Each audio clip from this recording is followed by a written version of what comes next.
Good morning, everyone. I'm here on my balcony on my condo in beautiful Panama. It's going to be another wonderful day here in paradise, and we're going to go check out another waterfall. Are you ready? Let's go!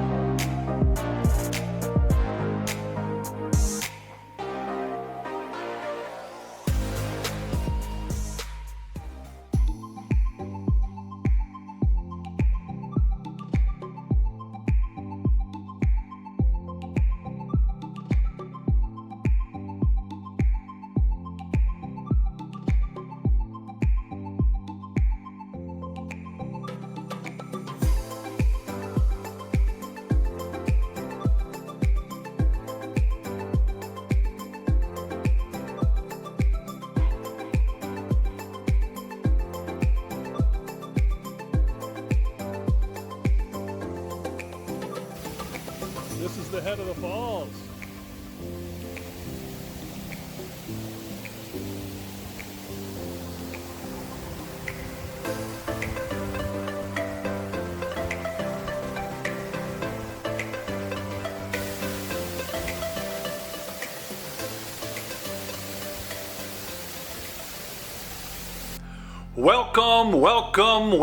Welcome to my brand new podcast called Quantum Souls. And on this podcast, we're going to investigate our souls, our quantum physics, and how this all correlates together so you can understand who you really are.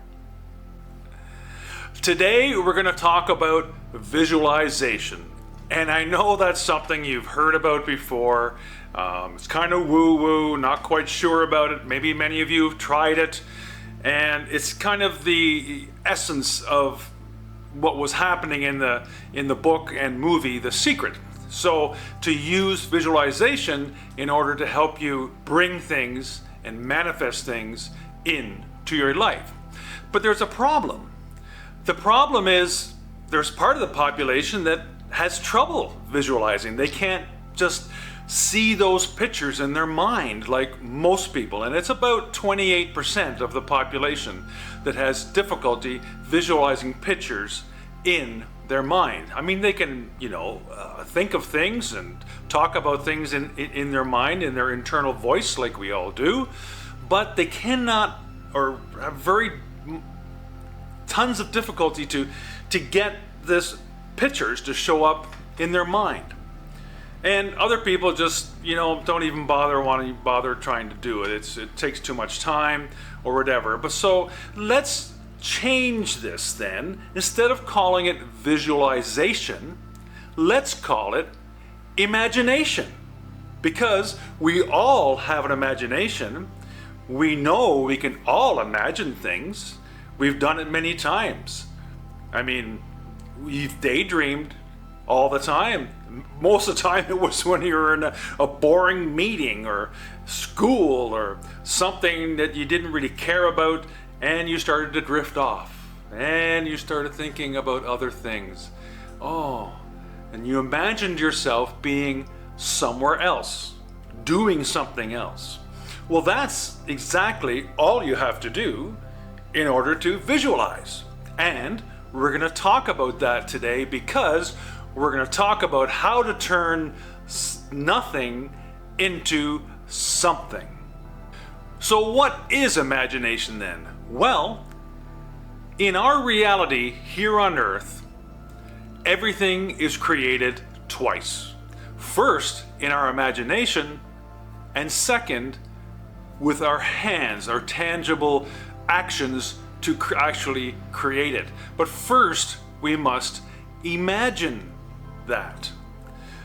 Take, for example, an architect. He is going to draw some blueprints for a building. But does that building exist yet? No.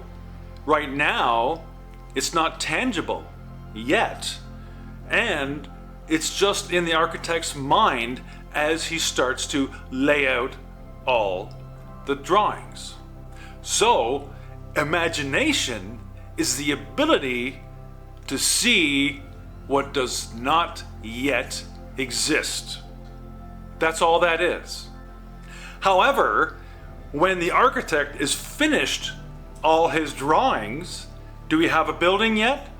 No, we don't. We still don't have a building. So we need something more. So that something else that we initially need is the spoken word. So you imagine it, and now, for example, the architecture example again, he has the drawings, but now he has to bring them somewhere and describe them to the builder and say, this is what we're going to build. And through his spoken words, which is a language that they can understand, they now imagine the structure in their mind, thinking, okay, we put that wall over here, that wall over there, yeah, that should work. Oh, this is not going to work, maybe we should try this. They're imagining it in their minds. So it's almost being transmuted from one person to another through the spoken word. So we started with the imagination, imagining it, and then we went through transmuting it, what we imagined, to someone else. But now we need a third essence, and that is faith. Faith that we can actually build this thing or product. Faith that we can get this accomplished, that we have the abilities to do this or hire the people we need in order to finish the project. So sometimes that falls back on you. I myself have imagined or visualized many different things in my lives. I've visualized and imagined houses, cars, my wife, you name it.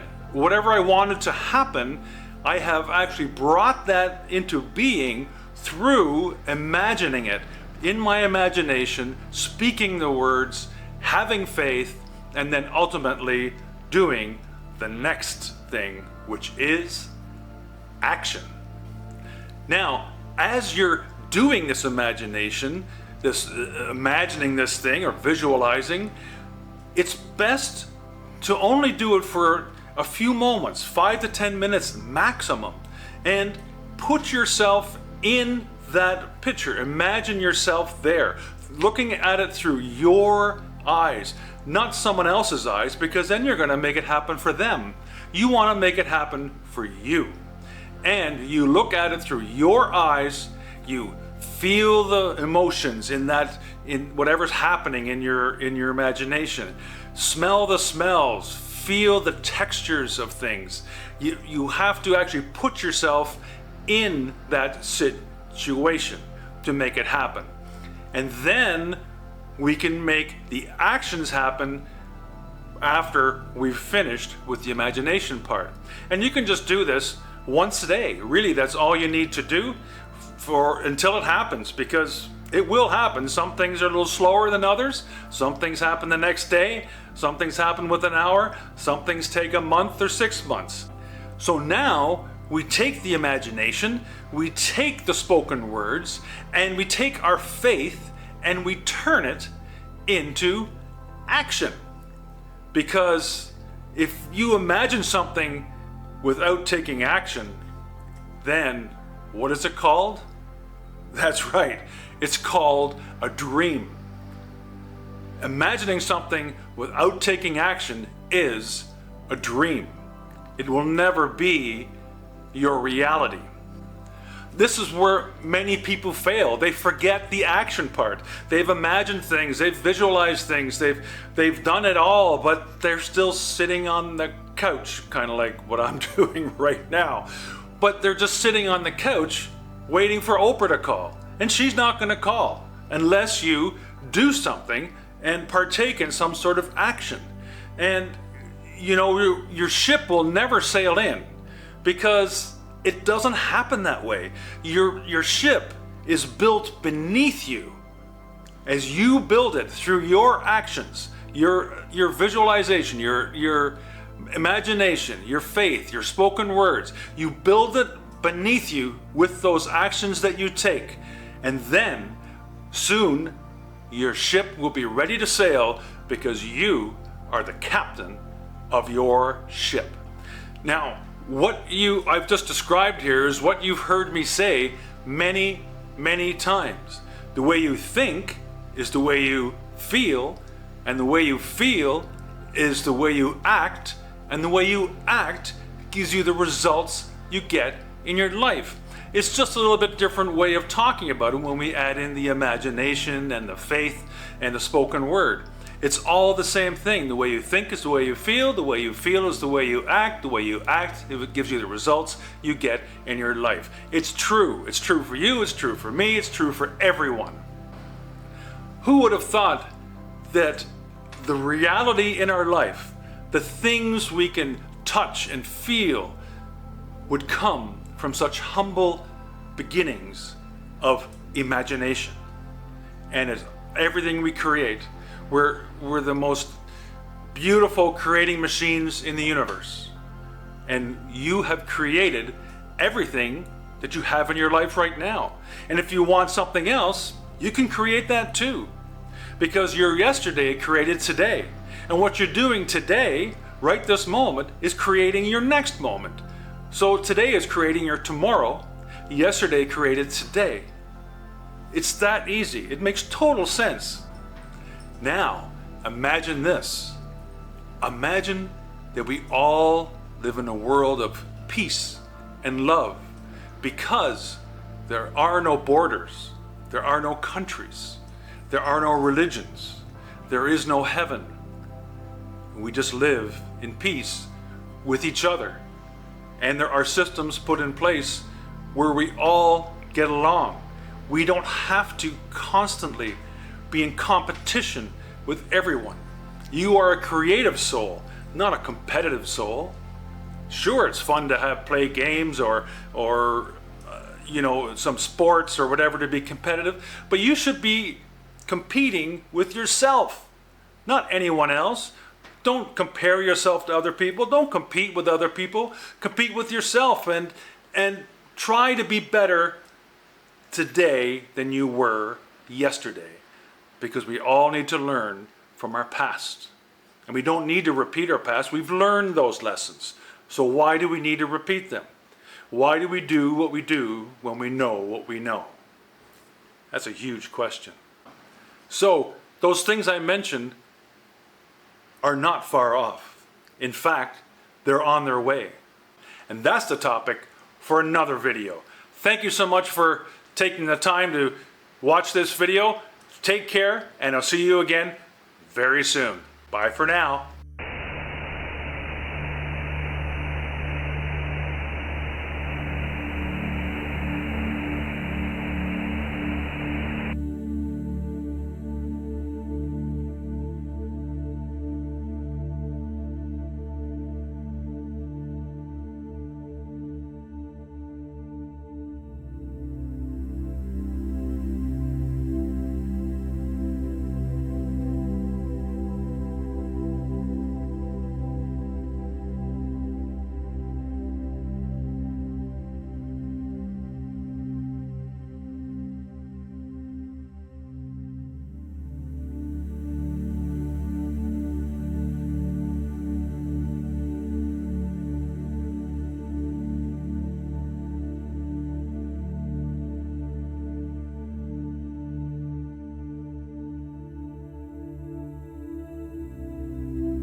Okay, right behind me is the sign. Down to the falls. There's the trail. And now we're headed back. Wow, what a beautiful set of waterfalls. Unbelievable. Anyway, signing off for now because I'm whooped. That was a long climb. Take care. Bye for now.